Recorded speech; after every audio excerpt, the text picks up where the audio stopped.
Bueno, estoy aquí porque el otro día mi hijo me enseñó un libro suyo, un libro de geografía e historia, en concreto este libro. Geografía e historia, cuarto de la ESO, ediciones SM. Supongo que será uno como tantos. Esta editorial parece ser que está relacionada con la Iglesia Católica, pero vamos, las otras pueden ser que incluso sean peores. Pero que lo que veo aquí es patético. Vamos a ver.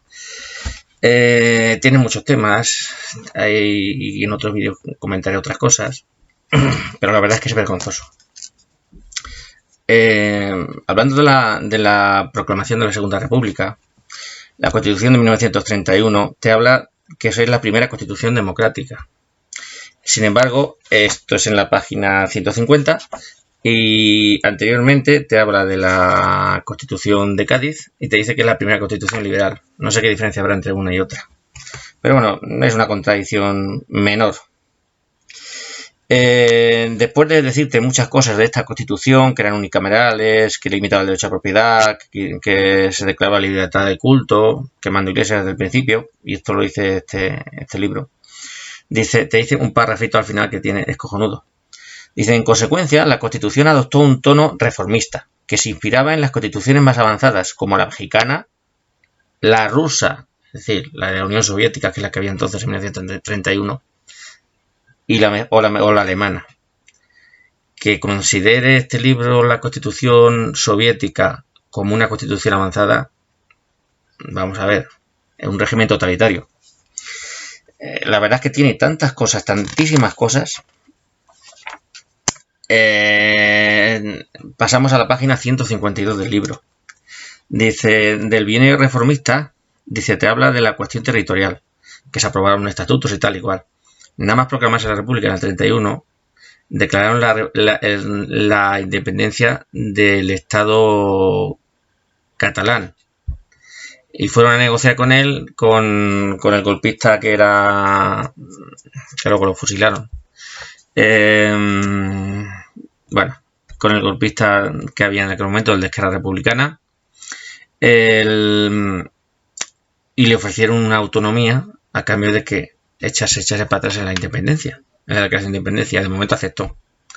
Luego en el 34 volvió a declararse independiente, porque claro, con los golfos, al fin y al cabo quieren robar y robar. Ahora me conformo con esto, luego cuando ya estoy con esto quiero más.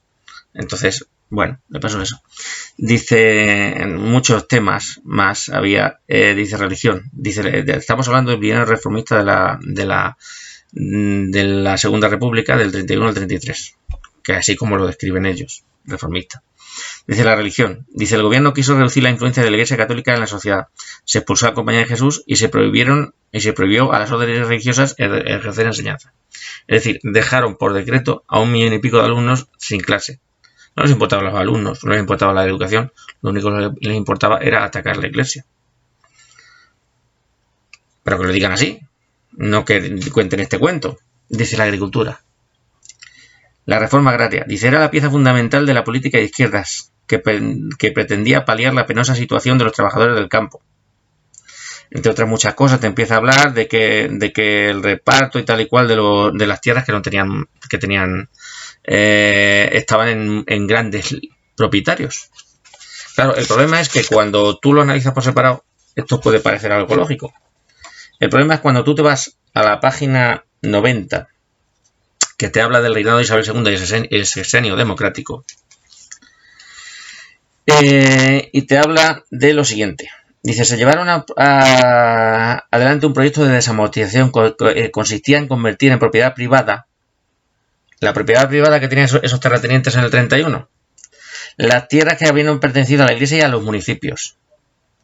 Su objetivo era favorecer a la burguesía, a la que luego querían quitar las tierras porque le habían quitado las tierras a los campesinos. Es decir, en los progresistas, es decir, los de izquierda, que participaron un montón de golpes de Estado, porque los golpes militares del siglo XIX eran todos de izquierdas, de lo que entonces era de izquierda, y un montón.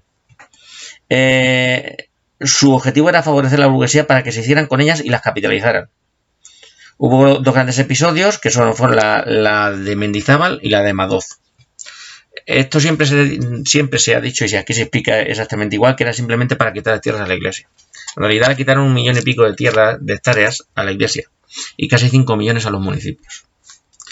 La iglesia, la mayor parte de esas tierras lo que hacía era alquilarlas a un precio razonablemente barato a la gente del pueblo.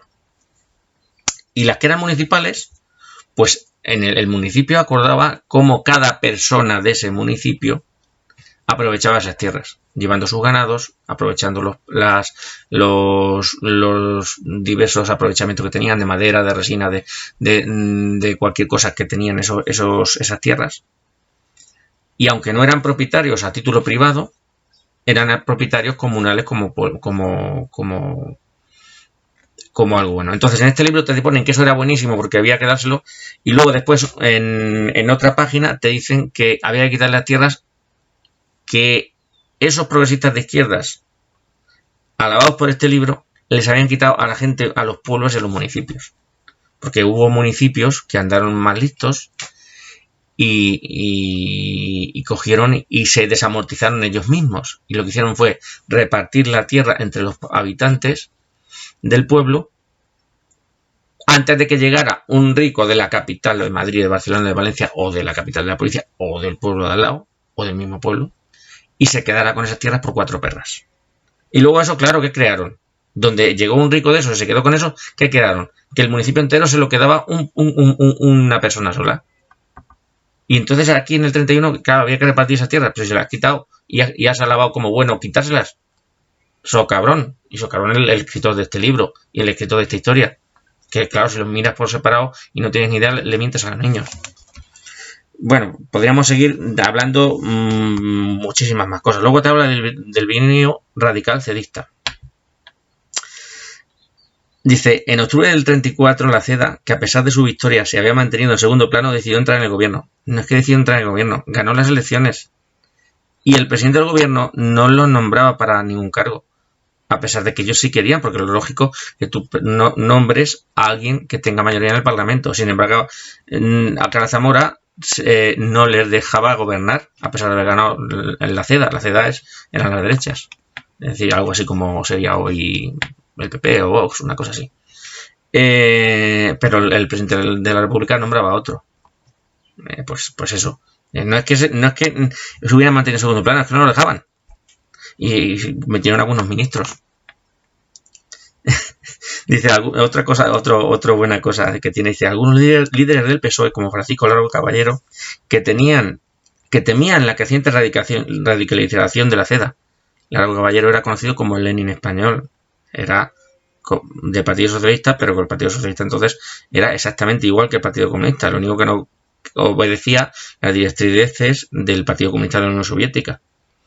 Pero por lo demás el resto era revolucionario, era exactamente la misma ideología. Dice, y su cercanía a los regímenes fascistas. Convocaron una huelga general. Los sucesos adquirieron tal dimensión que hoy se conoce como la Revolución del 34. Vamos a ver, que pillaron barcos con armas en el norte, encargados por el PSOE, barcos enteros, para dar un golpe de Estado. Ellos le llaman revolución porque queda más guay. Porque la guerra, aunque perdieron la guerra civil, la guerra de la propaganda la ganaron. Y de hecho aquí lo tenemos la prueba. Que mienten descaradamente. Y eso fue un golpe de Estado. Literalmente. Luego te hablan te hablan del triunfo del Frente Popular, que ganaron en escaños, pero que quedaron empatados en votos prácticamente. No hubo recuentos en muchos sitios. Se amenazó a los gobernadores civiles para que no recontaran. Como en la Declaración de la República, que fue a través de unas votaciones municipales, pues aquí ocurrió lo mismo. Luego ya cuando habla de la sublevación militar, eso ya es también acojonante. Dice, los golpistas contaban a su favor con la mayor parte de los generales. Solo había un general con mando efectivo de tropa, que era Franco, en África. El resto se quedaron con la República. Bueno, Mola también en el norte, no sé si Mola también tenía mando en tropas. De 21 me parece que eran 2 se sublevaron y 19 se quedaron con la República. Dice, contaban a su favor con la mayor parte de los generales, que a su vez se arrastraron por obediencia a unidades completas. Mentira, se quedó con la mayor parte de las unidades de la República. Aproximadamente un 70% más. El golpe fracasó. Dice, también tenían la ventaja de dominar las principales zonas de producción centralista. Eso es una ventaja. Luego te ponen de forma ahí como que el gobierno republicano controlaba la zona industrial de Madrid y las dos principales ciudades, Madrid y Barcelona. Vamos a ver, el golpe de Estado fracasó, porque un golpe de Estado dura unas horas, un día, 2 días. Y si no triunfa, pues se retiran o pasó lo que pasó, que fue una guerra civil, pero porque el golpe de Estado fracasó. Un golpe de Estado que el detonante fue el asesinato del jefe de la oposición, de Calvo Sotelo. No fue a manos de tropas de policías del gobierno. Que aquí te pone que porque habían atacado entre los falangistas a otro.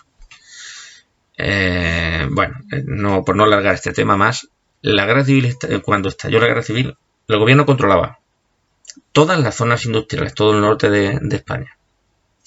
Todas las grandes ciudades, Madrid, Barcelona, Valencia, Bilbao, todas las grandes ciudades. El oro del Banco de España, porque mientras a la parte sublevada le ayudaron sobre todo los italianos y algo los alemanes, pero probando aviones, llaman 2 aviones de un modelo a ver qué tal funcionan, 2 aviones de tal. De esto lo otro. El gobierno de la República compraba armas con las casi 600 toneladas de oro que se llevó a Rusia. Y les daban carros de combate que eran lo mejor que había en el momento, los T-26, por ejemplo. Si serían buenos, que les daban de premio los sublevados un premio de 500 pesetas a quien capturase uno de esos carros de combate. O sea que, bueno, por no entrar en más cosas, pero me ha llamado mucha atención, hay muchas mentiras en este libro. La verdad es que es difícil saber que no es verdad. Pero bueno, más adelante haré otros comentarios de otras cosas, porque si no sería larguísimo, demasiado largo es ya.